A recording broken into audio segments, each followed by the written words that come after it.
So let's generate our motivation. And with a very sincere thought to overcome our own mental afflictions, to purify the seeds of destructive karma, and to enhance our good qualities, then let's listen and practice together this weekend. And then let's stretch our motivation to really seek the full fulfillment of our human potential, which is on a spiritual level. It's not just feeling better this life and having better relationships this life, which is very good and is certainly a byproduct of our spiritual practice. But let's keep our long-term spiritual aim on the state of full awakening or Buddhahood, where we've fully developed our wisdom, compassion, skillful means and power, and have the ease of benefiting sentient beings and knowing what to say, when, and how to best be of service to others. So let's keep that long-term motivation of working on ourselves so that we can be of greater benefit spiritually and in any way possible for all other living beings.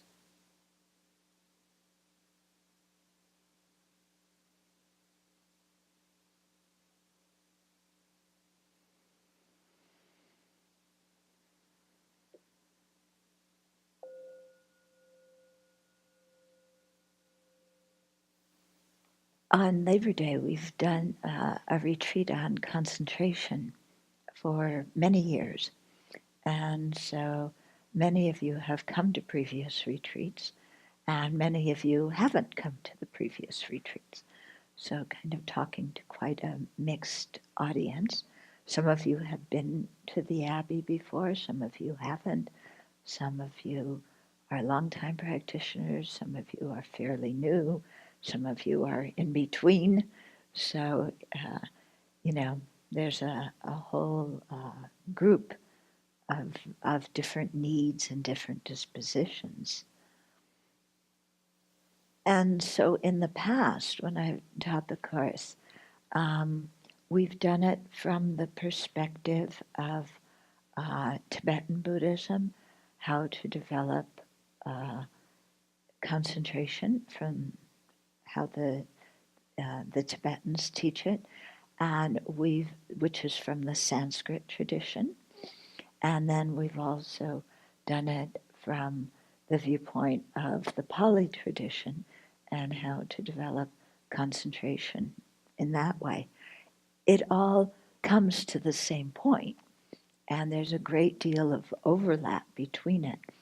And that's why I like doing it from the different perspectives at different times, because it gives people, there's a lot of, the overlap is on the really important points, so those get reinforced. And then there's some differences that can really help you broaden, if you've been trained in one tradition or the other, to help you broaden your perspective on how to develop concentration. So for variety, since we've done the Tibetan from the Sanskrit tradition and the Theravada from the Pali tradition, we're going to do the Chinese from the Sanskrit tradition this time. So again, there's a lot of overlap.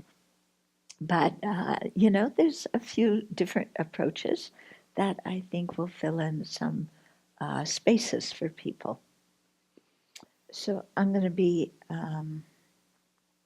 teaching primarily from the perspective of some texts written by the Tantai master, Zhi or Chi, and he lived in the 6th century, and he wrote 4 quite, 4 treatises basically about how to cultivate serenity and insight.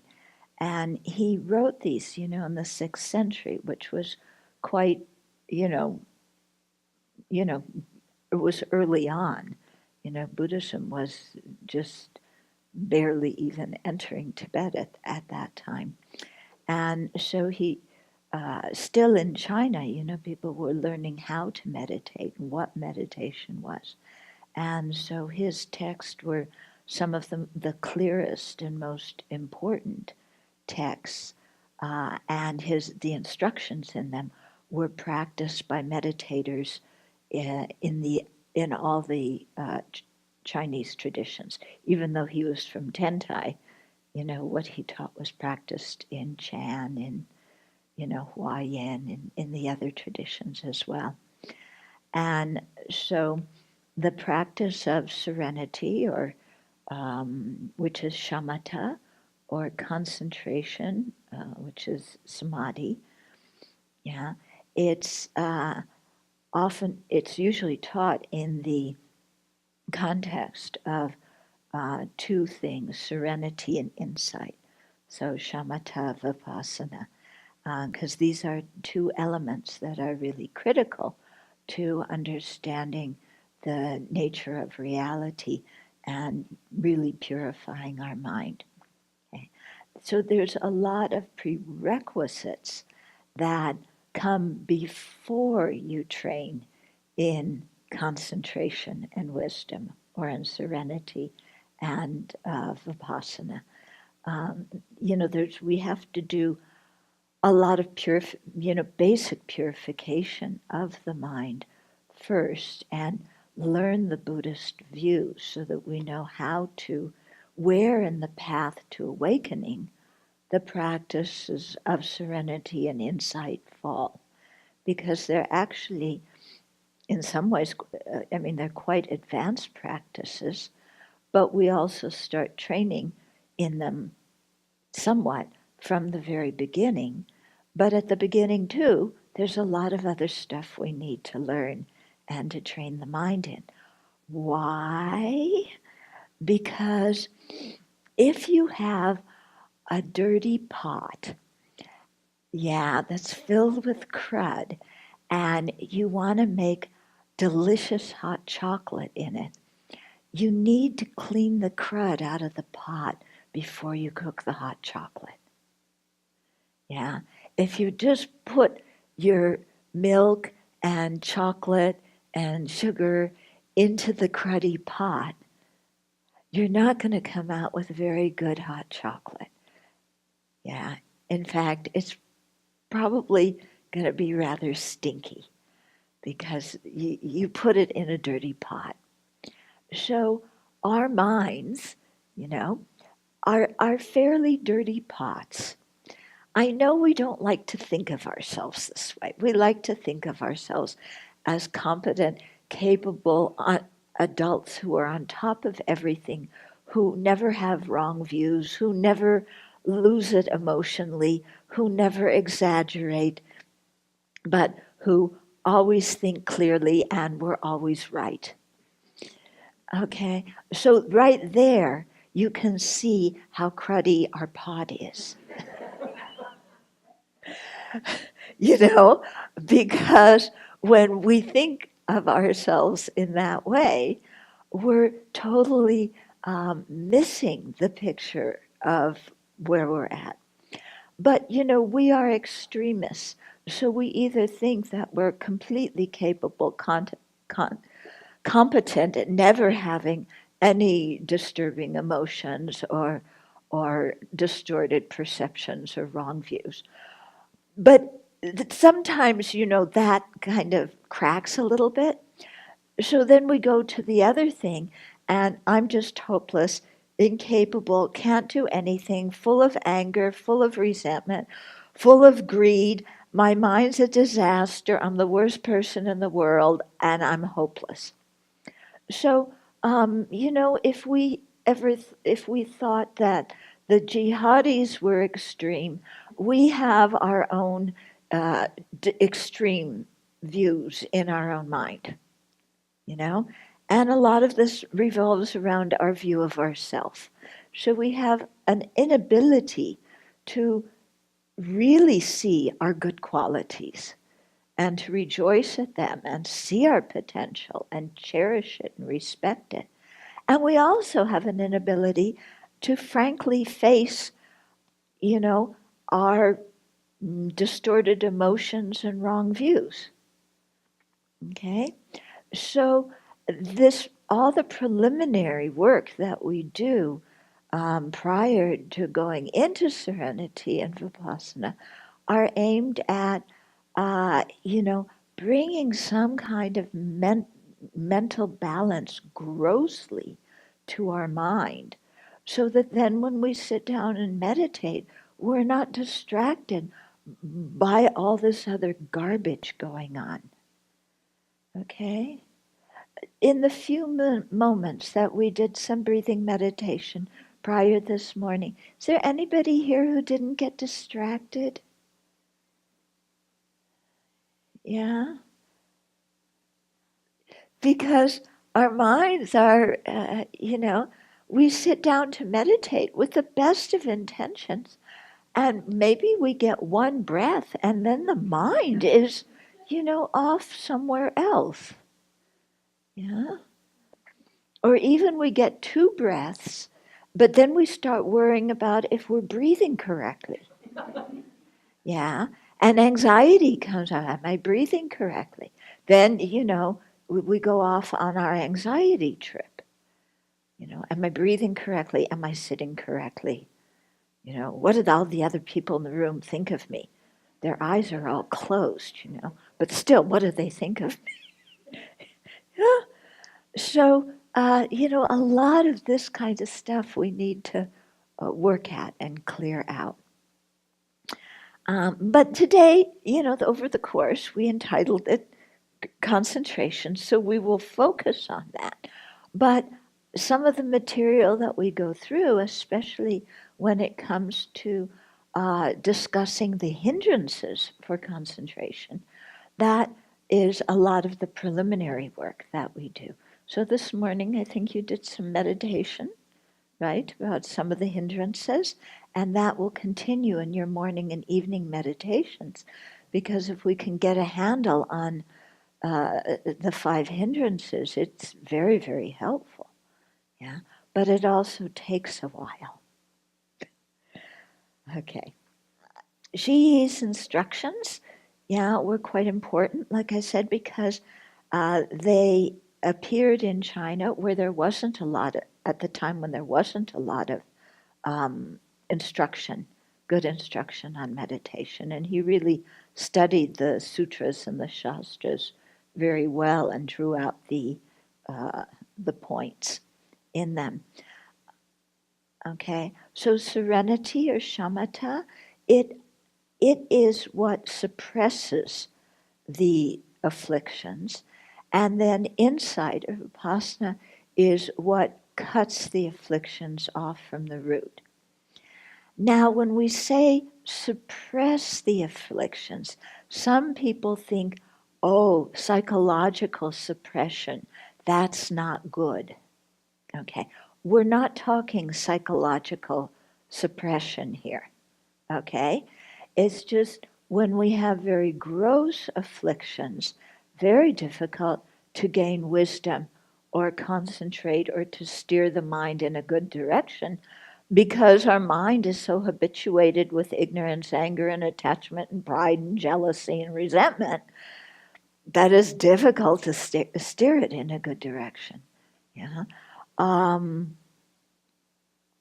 Whereas if we're what serenity does is it suppresses the gross afflictions so that we can concentrate, So that's a great benefit.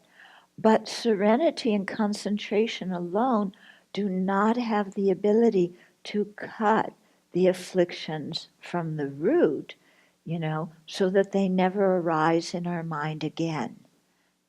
What it is that cuts the afflictions from the root is insight and the wisdom aspect of the path. Okay? So we need both of these. So this weekend we'll be favoring the concentration aspect, but we have to remember that just developing good concentration alone is not the solution to our constantly recurring problems of samsara. When we approach meditation, we want to look at some of the texts that are helping us to do this. So in terms of the insight meditation, in the Chinese tradition, as in the Tibetan tradition, Nagarjuna's text, the Treatise on the Middle Way, is one of the fundamental texts that we refer to help us understand the nature of reality. But like I said, we have to develop other qualities first before we go directly to understanding the nature of reality. And these are called the method aspect of the path. So developing wisdom is the wisdom aspect of the path. Developing method is the method aspect of the path. And so these include practices such as developing love, compassion, generosity, ethical conduct, fortitude, all sorts of other good qualities that we need as Dharma practitioners. We don't just need wisdom. We need a whole bunch of other good qualities too to become well-rounded practitioners who are really able to benefit others. And so for those method aspect of the path teachings, we look very much to the Yogacarya scriptures, which were written by Maitreya and Asanga. Okay, so those tell us a lot how to, purify the mind in a more gross way. Like this morning, you did the prostrations to the 35 Buddhas, so that kind of purification. How to purify the mind by making offerings, learning how to be generous, how to purify the mind through ethical conduct, and so all these kind of practices. So those are very often described in the Yogacarya shastras. Okay, and so when you look in our meditation hall, notice it next time you go in. We have the Buddha in the center because the Buddha is the root of all the teachings. On the Buddha's right, in other words, on the left as we look up at the Buddha, is Maitreya Buddha, who represents the method aspects of the path, because he was the one through whom the teachings came from the Buddha and developed into the Yogacarya system, which taught the method aspect of the path. When we look at the Buddha on the Buddha's left, in other words, on the right, as we look at the Buddha, is Manjushri. He's the one holding the sword, and he represents wisdom with the sword that cuts down all the wrong conceptions, all the defilements from the root. Okay, so here, just in terms of how the altar is arranged, we see the root is the Buddha, we have the method aspect from Maitreya, we have the wisdom aspect from Manjushri through Nagarjuna. Okay? So these are the same in both the Sanskrit tradition, which includes Chinese Buddhism and Tibetan Buddhism. Okay. There's another text in the Chinese tradition that I don't know why, but they don't have in the Tibetan tradition, and it's called the Commentary on Wisdom. Okay, it's a humongous text that, talking about actually both the method and wisdom aspect of the path. So in it, Nagarjuna says that the first 5 bodhisattva perfections, okay, generosity, ethical conduct, fortitude, joyous effort, and concentration, that these 5 without wisdom are like an empty house. You can't really do something with it. In the Tibetan tradition, they also say that these 5 are like somebody who's blind. But somebody who's blind but has legs. So they can move, but they can't see where they're going. The 6th one, 6th bodhisattva perfection, wisdom, is like somebody who has eyes but can't walk. Okay? So we need both things. We need legs and we need eyes so that we know where to go and how to go there. Yeah. And so similarly, we need the method aspect of the path to develop all these qualities that we act out in our daily life and we practice in our meditation as well. And we also need the wisdom that can penetrate and see exactly how things exist. Yeah, so both of those are necessary. And in our post-meditation time, yeah, so in the break times here in your sessions, we still need to practice both method and wisdom.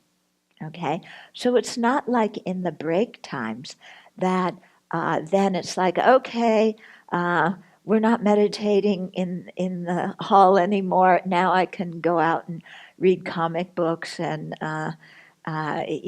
do all sorts of nonsense and so on, chatter away about the latest movies and music and so on, because our post meditation time or intra meditation time is just as important as the meditation time. So that's why it's a silent retreat, so that during the break time, we have time for reflection. Yeah, we're not running around chatting with each other about, I like this and I like that. And what retreat have you done this summer? And what other teacher have you heard teachings from? And I like this and I don't like that. No, we're all giving each other space to really be reflective during the time. Okay? And so, to practice mindful walking, to practice having a compassionate attitude towards everybody else in the retreat. Yeah, because, we're here as a group of people together for 3 days. And since we all have afflictions, we're all bound to be irritated by something or another. Okay? So what are we irritated by? Well, maybe your roommate snores. Although we did our best to put the snores far away from each other, maybe that doesn't work. So your roommate snores, yeah? And then you get up and somebody else is in the bathroom when you want to use the bathroom. How dare they be there? Yeah, I should be able to get into the bathroom when I want to and not have to wait for anybody else.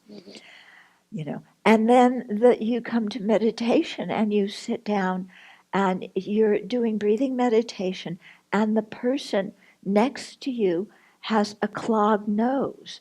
And so they're constantly blowing their nose. Or worse yet, they're going, please don't do that. Okay? That's not the correct way to do the breathing meditation. Yeah. But your neighbor may do it anyway, and it drives you crazy. Yeah. Or, when we're supposed to be doing single-pointed meditation, your neighbor isn't following instructions, and they take out their mala, their prayer beads, and they're counting mala, clicking their prayer beads while you're trying to meditate. Okay, so, and then you come, to breakfast, and you're asked to help move chairs and tables. Oh my goodness, I thought I was going to a retreat where people served me. Yeah, I'm a guest here. They should serve me. I shouldn't have to chop vegetables and move tables. And, the Sangha should be my slaves and do it all. They're the ones who live here. Okay, so that may come up. Yeah. So, these kinds of things are going to happen. Yeah. So it's very important in the break time that we cultivate compassion for everybody who's here, and cultivate a mind of patience, a mind of fortitude that isn't always picking at everybody else's faults, and a mind that isn't so opinionated. I like this, I don't like that. Because that kind of mind, if you practice that in the break time, your meditation sessions are just going to be more of the above. Okay? And you'll spend your whole meditation session, recalling what somebody said to you 10 years ago that you didn't like, and ruminating about it. So, we'll go over the instructions for visualizing the Buddha. And then, instead of the Buddha comes, some person who harmed you 1 year ago or 1 day ago or 10 years ago. And that person, the Buddha, you can't get any of the details. It's all kind of vague, That person you don't like, technicolor visualization. Yeah. It's true, isn't it? Yeah, somebody you don't like vividly appears to your mind. You have the exact expression on their face.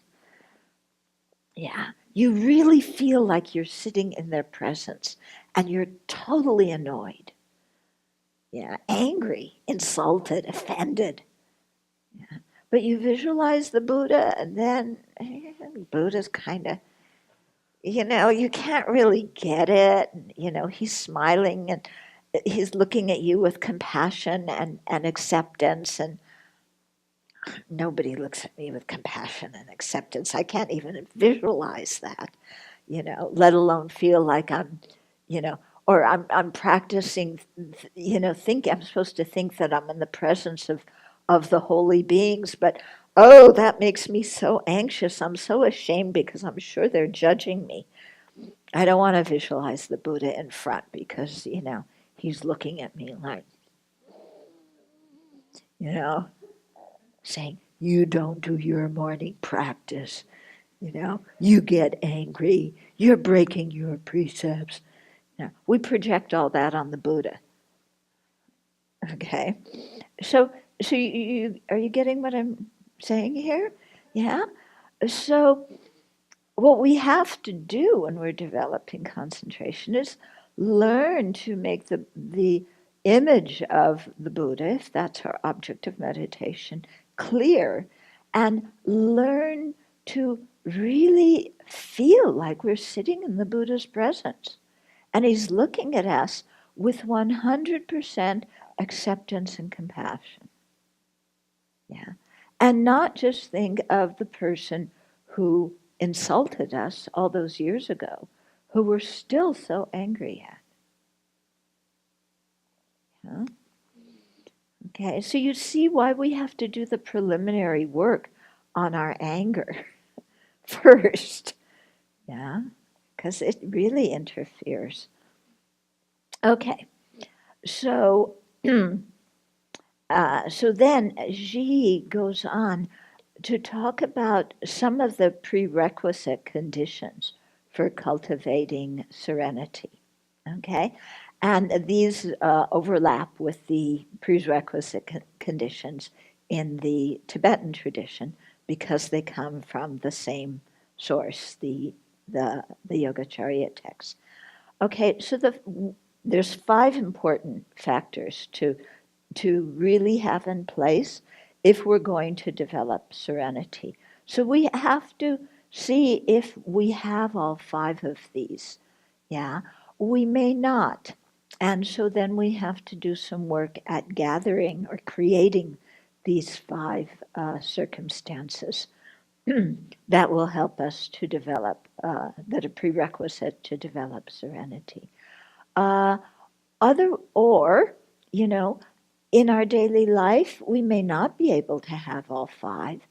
We can still practice what we're learning here, improve our concentration, but let's not have the fanciful idea that we're going to gain 100% samadhi, in the next 2 weeks, um, you know, and still run around all day and do all sorts of other things. Okay, so here are the conditions to really start to develop in our life. So the first one is keeping pure ethical conduct. Yeah, and this one comes first. I think this one's really, it's if we can keep pure ethical conduct, so much of our distraction just doesn't arise. Yeah. And we'll be psychologically much better balanced. Yeah. Because when we don't keep ethical conduct, last night we were talking about ethical conduct when we didn't even go through everything entailed there. But we can see that if we get involved with any of the activities that we spoke about last night, that our mind is going to be really revolving around those activities. Yeah, and that interferes with concentration. And when we act unethically, afterwards we have a lot of regret and remorse. Yeah, and that interferes with concentration as well. Okay, so if we, have precepts to keep them well, if you don't, and even if you do, to think of the 10 non-virtues and try and abandon them, that just it prevents guilt and remorse, and it also makes our relationships better in this life. And when our relationships are better, then again, we aren't so distracted during our meditation, worrying about our relationships. Okay? So if we just run through some of the things involved in pure ethical conduct, so abandoning killing, okay? So I don't think any of you are going to go out and kill a human being. I certainly hope not.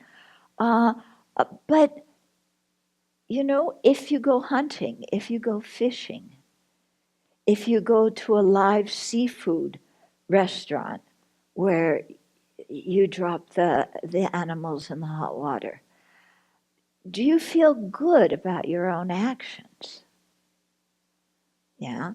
If when you read in the newspaper that they killed so and so many terrorists, yeah, do you rejoice that people got killed, even if they're terrorists?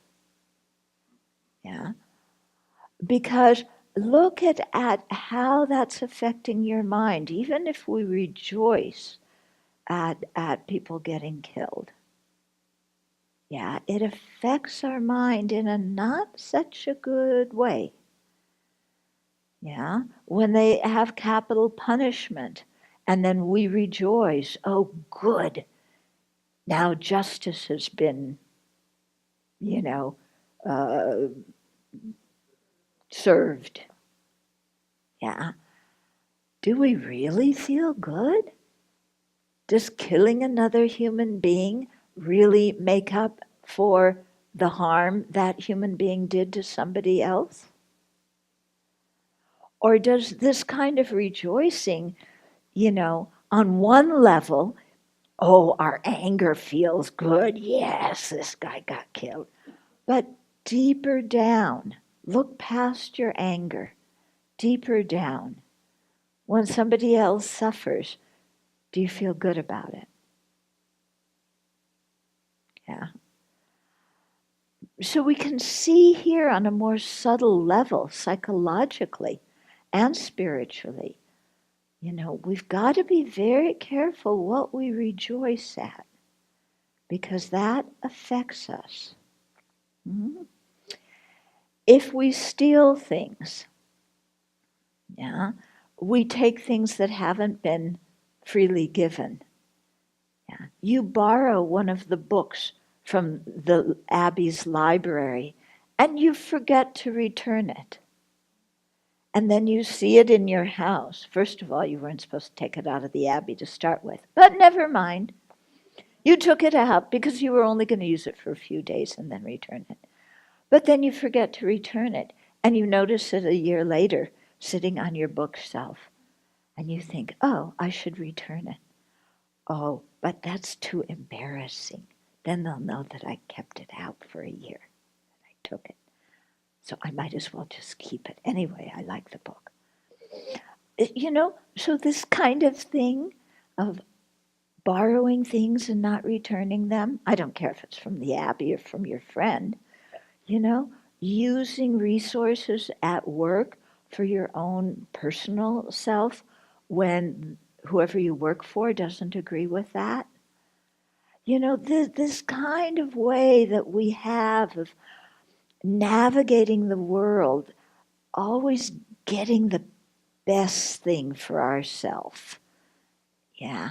Do we really feel good about that kind of thing? Okay.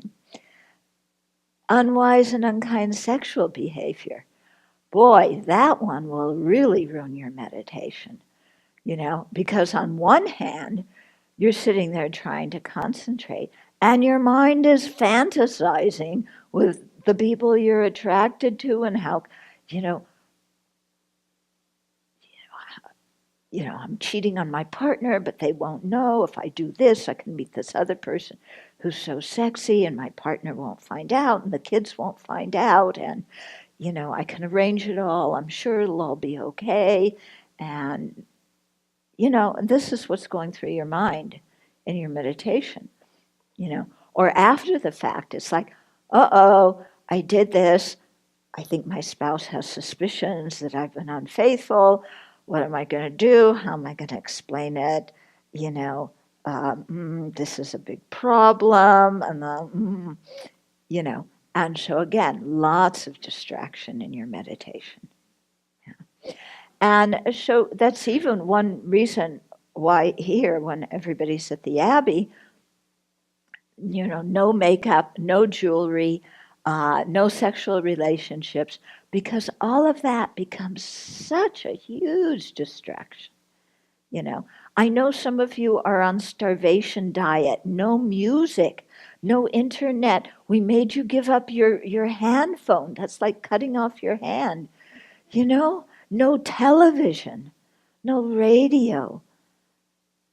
I know it's like some people come here and they go through withdrawal. Yeah. Because, let me distract myself, anything but look at my own mind, And it's just huge distraction. Yeah. Or even without that, it's like, okay, I'm meditating, but there's some really good looking guy, where's he sitting? Okay, he's sitting there. I wonder if he notices how I walk into the room. I wonder where he's doing his walking meditation.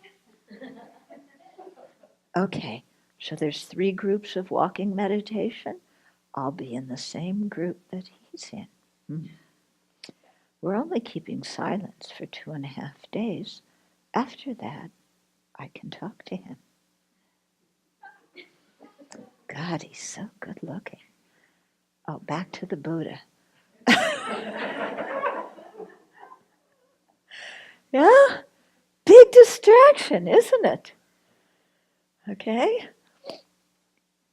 So, and then getting into lying, yeah, then, lying, divisive words, we talk behind other people's back, whether we say the truth or we lie, this all comes up in your meditation. All comes up as distraction. Harsh words, especially. Yeah, I spoke harsh words. I had this quarrel with somebody before I came to the retreat. I told them to shut up. I'm so proud of myself. And then you're here and it's like, oh, now I remember that they look kind of hurt after the way I spoke to them. I don't really feel so good about that. Plus, I live with them. I'm going to have to make up when we go back. Lots of regret comes. Yeah. Okay. Then idle talk. So this is, again, why we keep silence during the retreat, because even you're talking to people here that you don't know, or maybe you do know from other Buddhist activities. Then when you sit down to meditate, the whole conversation, the idle talk, is running through your mind again and again. Yeah. Oh, we were talking about movies and I said this, but I didn't really explain myself very well. And that person didn't agree with me, so now maybe they don't like me.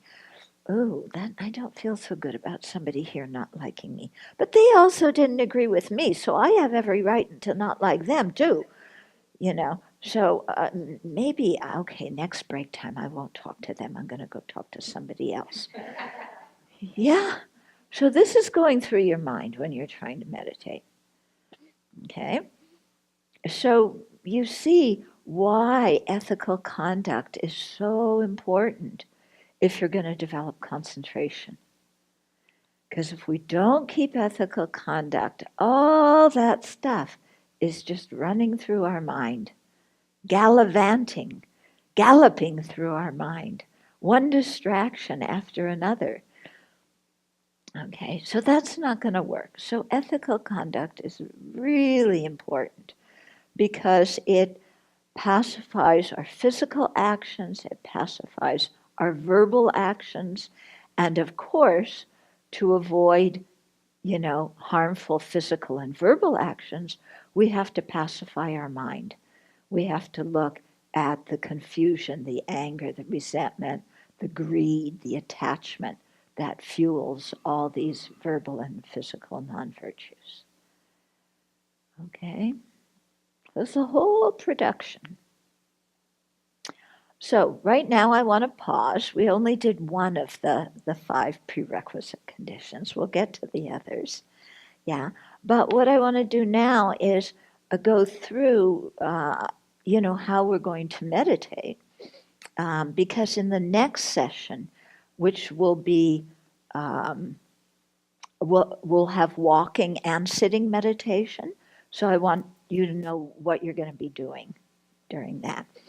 Okay, so in terms of the walking meditation, we're going to have 3 groups of people.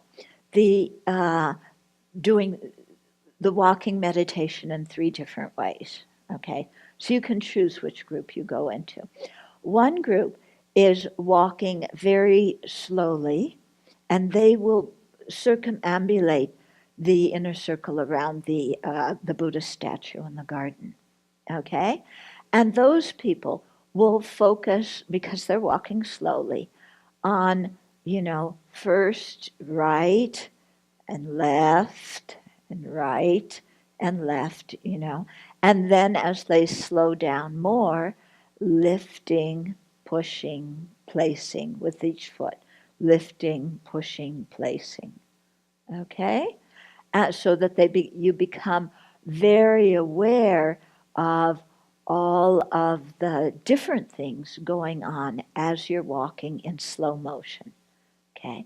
And so within that, becoming aware of the different sensations and also focus on the interdependence of your 2 feet working together. Sometimes you just focus on lifting, pushing, placing for each foot, but you forget that one foot can't lift, push their foot forward and place it down without the other foot remaining firmly on the ground. That your 2 feet don't operate independent of each other. They function together. They can't be independent of each other. Because you can't, lift one foot and take a step forward if the other foot isn't firmly grounded. Yeah. And you can't go anywhere if you only have 2 grounded feet. Yeah. So you need both. So watch this interdependence. Really feel how these things have to cooperate and have to work together to get anything done. So it's like us as we live, because we're always in relationship to other living beings. We can't operate on our own. We cannot stay alive on our own. We're only able to do what we do because other people are doing what they're doing. We depend on each other. Okay? So this is how you're going to meditate if you're doing the slow walking. Yeah? Then there's going to be a second group that covers a bigger area in the garden. And those people are going to be walking not fast, but at a more moderate pace. Okay? And so those people, you can be aware of your 2 feet and the interdependence between them.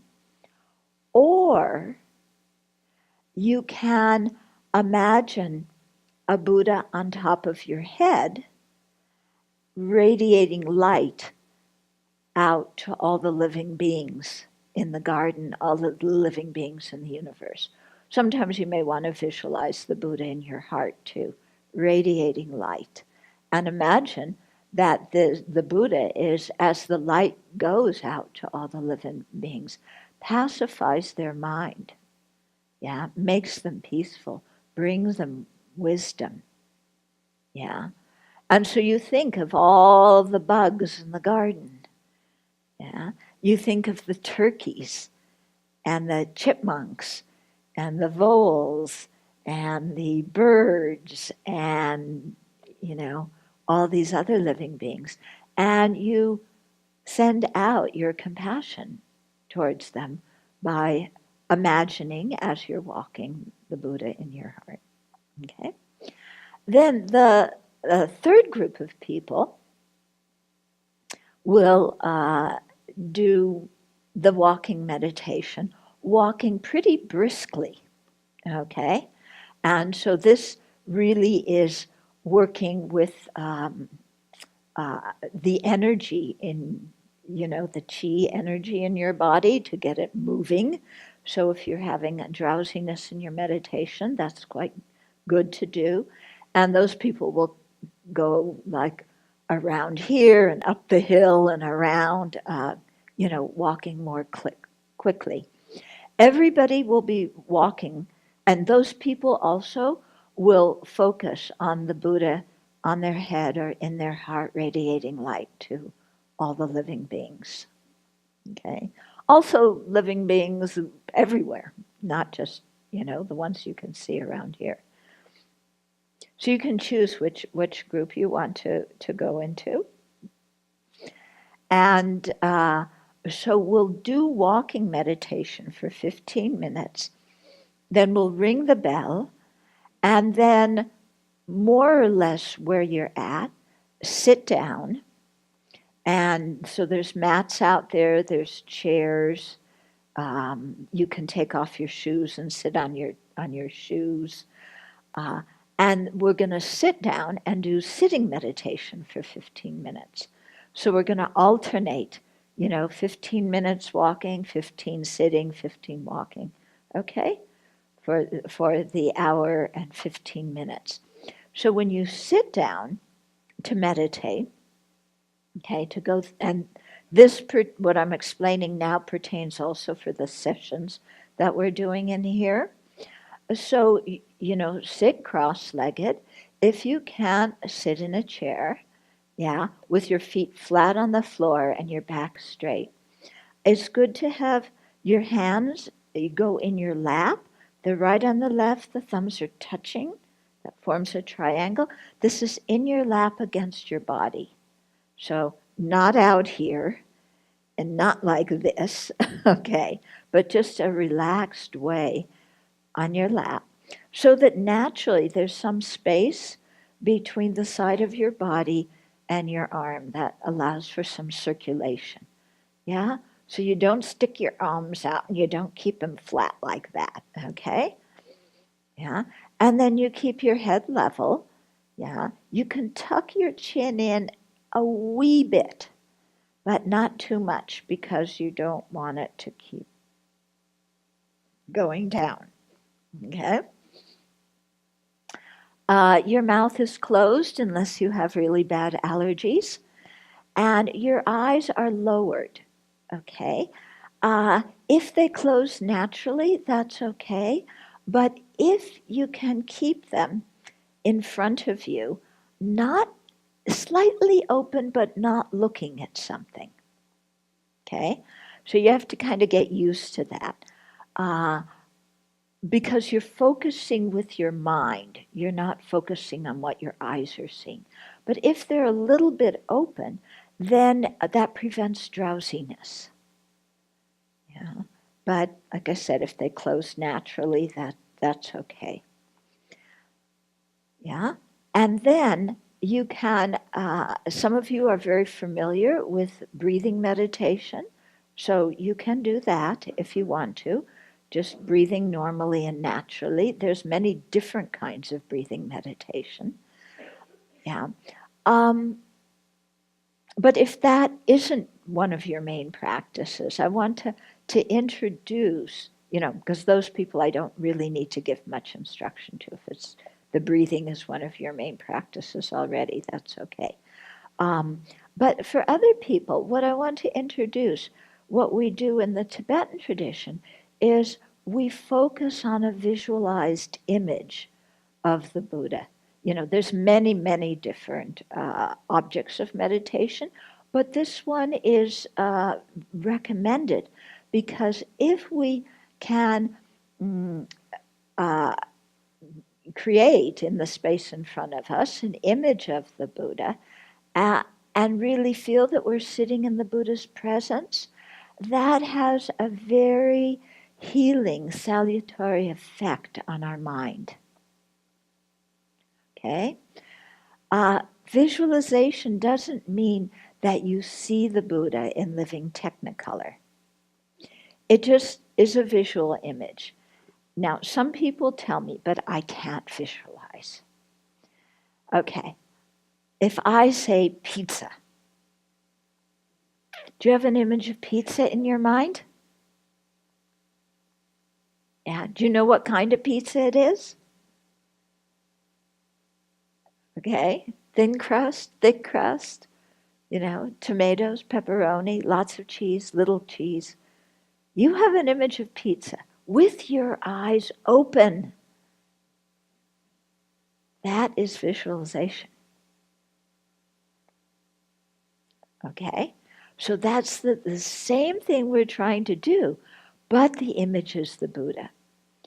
Why is it more difficult for us to have the image, focus on the image of Buddha? Because we are much more familiar and habituated to pizza. We aren't so familiar and habituated to the Buddha. Okay? When you visualize pizza, that has an effect on your mind, doesn't it? When you visualize the person you're mad at, that has an effect on your mind. Even you're not trying to visualize the person you're mad at. they come in your meditation. Or the person you have a lot of attachment for. Maybe you're here and you're thinking about your sexual partner or your kids all weekend.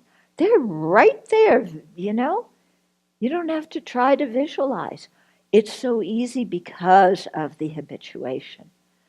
But wouldn't it be nicer, instead of visualizing objects of attachment and resentment, if we could visualize the Buddha who's sitting there so peacefully?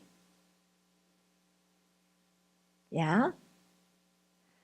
I mean, look how the Buddha is sitting.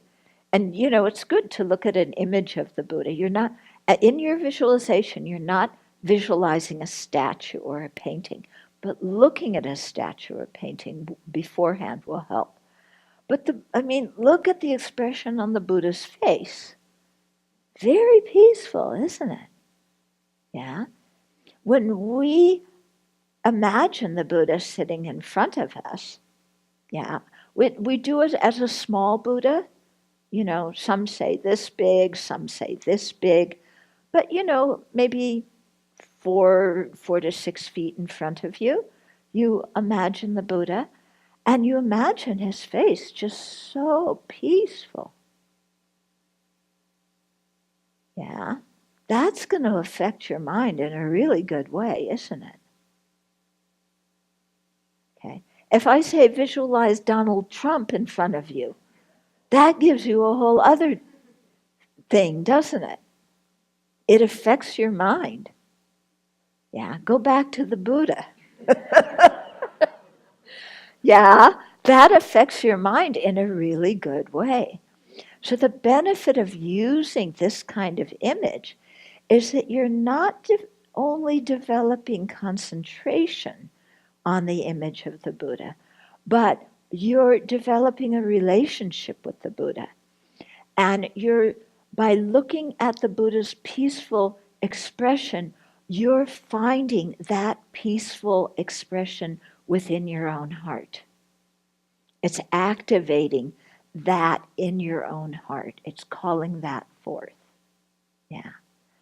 And by habituating yourself with the image of the Buddha, then when you're sick, when you're dying, when you're in a fearful situation, that image comes to you very easily, and it quiets your mind down and makes your mind clear and gives you more confidence and assurance in a difficult situation.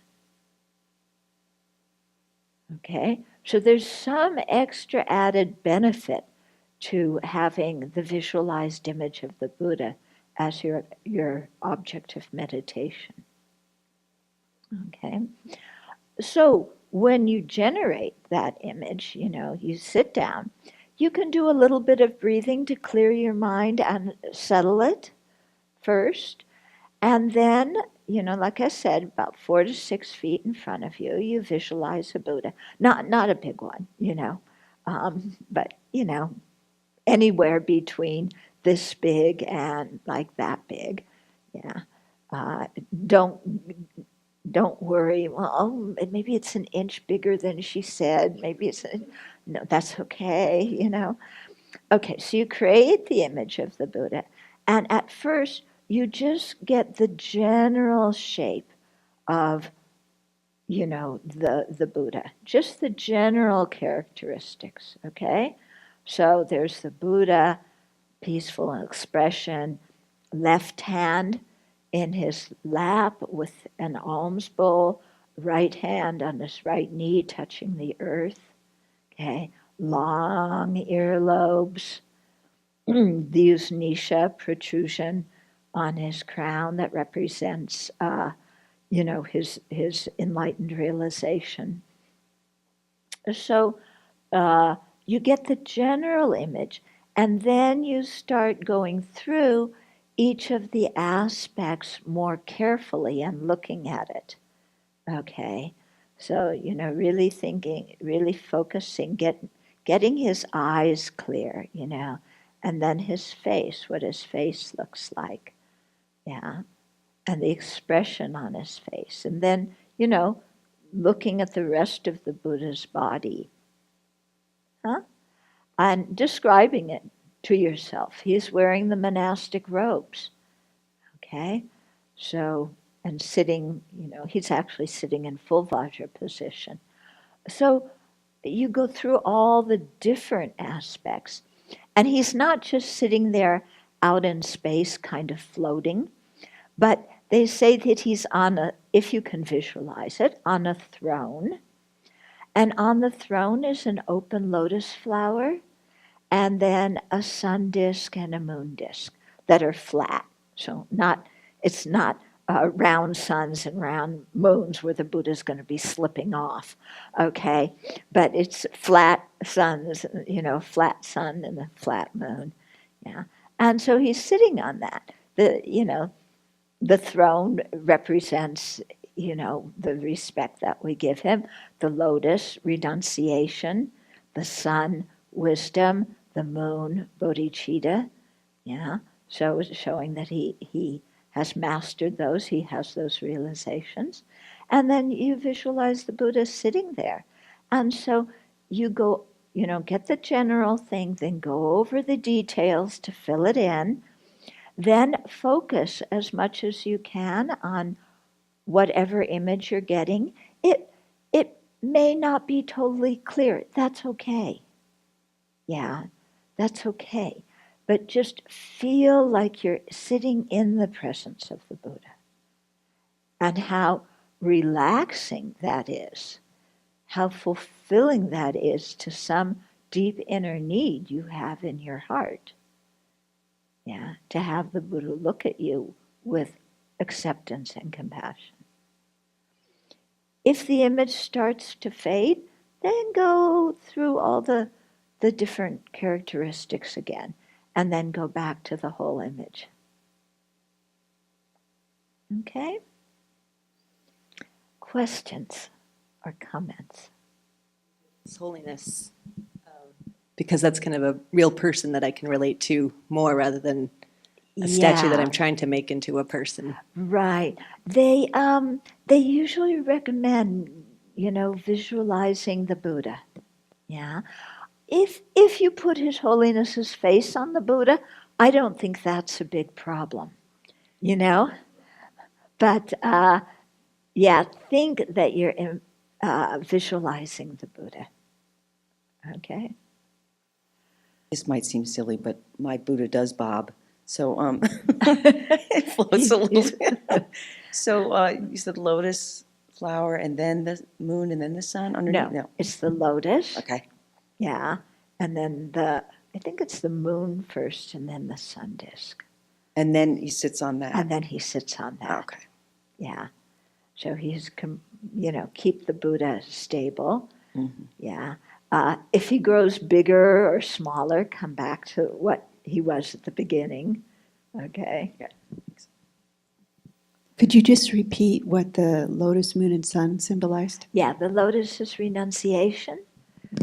The moon is bodhicitta. The sun is wisdom. So those are what we also call the three principal aspects of the path.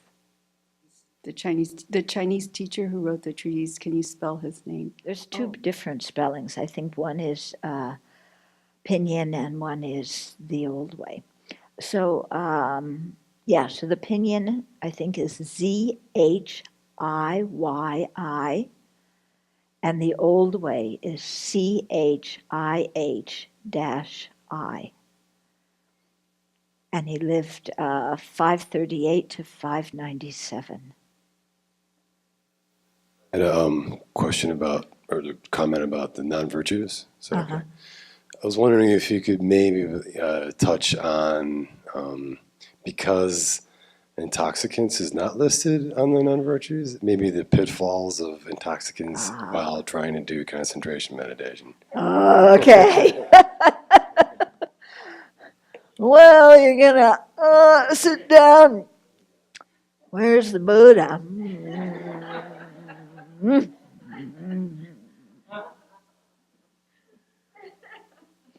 Okay, that's if you're drunk, or if you're stoned.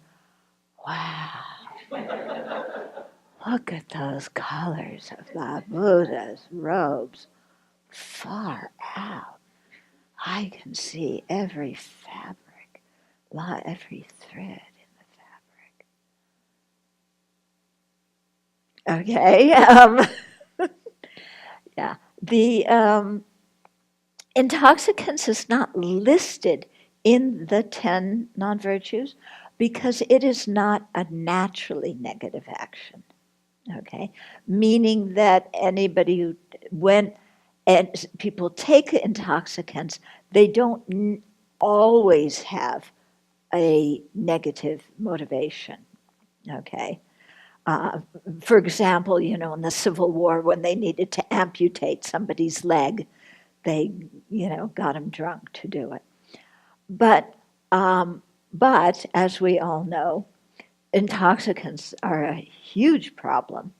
And in this country, I was reading today, the death from opioids has increased 540% from, I don't know, I forgot the date it's increased from, but huge. Yeah. And so, I mean, it's a hindrance just even to staying alive, let alone meditating. Okay. So it is very clear, when you're intoxicated, whatever you're intoxicated on, your mind is not under your control. It's not present. You can't guide it the way you want to guide it. Yeah. And so, intoxicants are not recommended if you want to develop concentration. I'll tell a story for some of the new people here about my generation of people. We were some of the first ones that the Tibetan lamas came in contact with. And in my case, it was in Nepal and Kopan Monastery outside of Kathmandu. In Kathmandu itself, they had one street which was called Freak Street, where all the freaks went. That's what we called everybody back then. And you could get chocolate cake there, which was a big boost. You could, and you can get whatever kind of dope you wanted also. And so people would come up to Kopan, because they just traveled through this was 1970. When I first went there, it was 73. Yeah, but then 75 was when I went to Kopan. Anyway, people were real potheads and everything else too. And, coming up and, I'm going to go sit at the feet of some Tibetan Lama. Okay, Lama, here I am. Lama gives this talk about, abandoning self-centered thought or something like that. And then somebody raises their hand and Lama calls it, Lama, what do you think about getting stoned and then meditating? Because I do that. Wow, when I'm stoned, the meditation is so far out. I just love it. Lama, the implication was, if in break time, if you want some dope, Lama, I'll share it with you. Nobody said that out loud, but that was the implication. And Lama would kind of look at people and he would say, why are you taking drugs, dear? You already hallucinate. And then he started talking about how we see things incorrectly. Even our sensual field, we are not seeing things as they really are. Yeah. So he said, you don't need drugs. You're already hallucinating. You need to stop hallucinating. That's why we're meditating. Okay. And everybody's looking kind of disappointed. No, I'm joking. Then everybody really left the people who were sincere put their stuff aside. Yeah. The people who weren't sincere, they went back down to Freak Street.